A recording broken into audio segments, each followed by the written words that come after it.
Types of আন্টিস in বিয়ে বাড়ি। খুবই সুন্দর টিকে ডেকোরেট করতে বাড়িটা না গীতা গো একগৃদি বিয়া জিনিসটা মায়েরা জীবনে একবারই আয়।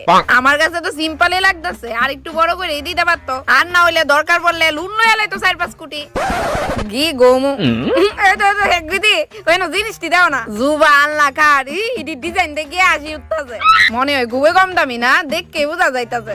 আমার বাবা যখন আমারে বিয়া দিছিল এতই বড় করে দিছে পুরা পৃথিবীর মানুষ আমার বিয়া গাইতে আইছিল, তুমি বিশ্বাস করতে না কইলে। আর দেহ জামাই কত বড় লোক আমার কয়দিন আগে বানাই দিছে, এটা বুধহয় এনো 30 ভরি স্বর্ণ হইব। ওই সাইডটাতে একটু রং উঠে আছে গেছে। না না রং কেন উঠবো, স্বর্ণের জিনিস আবার রং উঠেনি কি যায় গো। ওই দিদি সিট খালি জলো খাইলাই জলো জলো গায় স্বর্ণের জিনিস আবার রং উঠেনি। ব্যান্ডেলটা কেমন লাগে না, যেমন আমরা বিয়া বাইক না সাদ্য বাইক খাইতে আইছি। কই না তো আমার তো বেশ ভালো লাগছে, খুবই ইউনিক ইউনিক একটু বেশি ইউনিক। আর ডাইলটা দেও না কেমন হইছে না, মাইগ্য এমন লাগতেছে যেমন জল খাইতেছি ডাইল না। ডাইলটা তো সবচেয়ে ভালো হইছে কি তাগো কো দিদি। আরে দূর ইডি কোনো ডাইল হইলো নি, আমার বিয়ার ডাইল খাইলে তুমি হাফ সাইডটা বিল্লাই না, তুই স্বাদ হইছিল আমার বিয়ার ডাইল। তোমার বিয়ার তো